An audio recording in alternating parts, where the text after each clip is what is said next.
So what was the first catalyst to get all of these YouTubers, because you have more than just two. Yeah, well, 8. You have 8, okay. Yeah. And what was like the first catalyst that then got all these other YouTubers on board? Was it just word of mouth through sort of the YouTube community that you were casting? Well, once the gradual report, here's the thing, one of the parts in the film for a box office girl, which we actually named Nora, was originally written for a YouTuber called Glow Pinksta.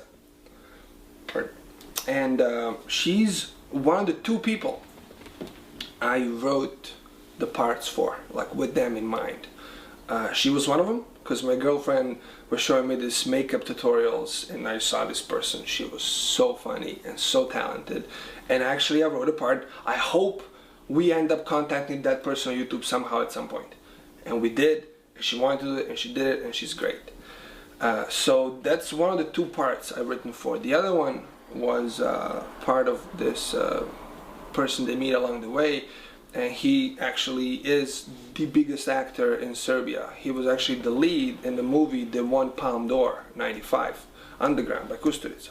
So, you know, he's like a heavy hitter. He wanted to do it, he did it. But as far as YouTubers, I think that's where it started, when me wanting to cast Gloria. I just knew about her from YouTube. And then, I guess that whole, you know, thing started spiraling when, how about some other guys? Because they're so talented. There's, you know, if they're all great.